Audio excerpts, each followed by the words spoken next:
Alors aujourd'hui, nous allons voir comment ranger des nombres décimaux dans l'ordre croissant.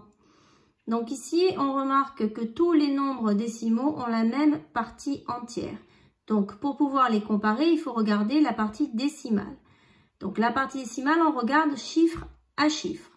Donc en commençant par les dixièmes. Ici, j'en ai 3, 4, 1, 0 et 8. Donc le plus petit, c'est 7,01. Ensuite 7,12. Ensuite 7,38. Ensuite 7,4. Et enfin 7,8. Alors le piège dans lequel il ne faut pas tomber, c'est de dire que 7,38 c'est plus grand que 7,4. Attention, on regarde 3 et 4. Si on veut regarder 38, on est obligé de mettre un 0 ici.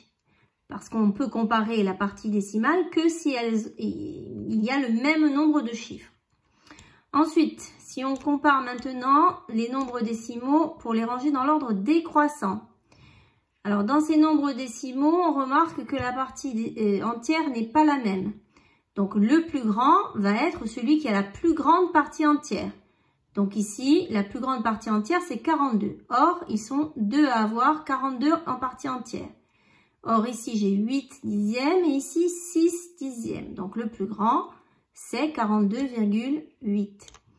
Ensuite, ça va être 42,61 puisque c'est lui qui a la plus grande partie entière. Ensuite, on a 37, 25 et 37. Donc, la plus grande partie entière, c'est 37. Pour comparer les deux nombres qui ont 37 en partie entière, je regarde le chiffre des dixièmes. Ici, j'ai un 4. Ici, j'ai un 8. Donc, c'est 37,8. Et enfin, 37,4. Et il ne nous reste plus que le dernier, 25,285. Voilà.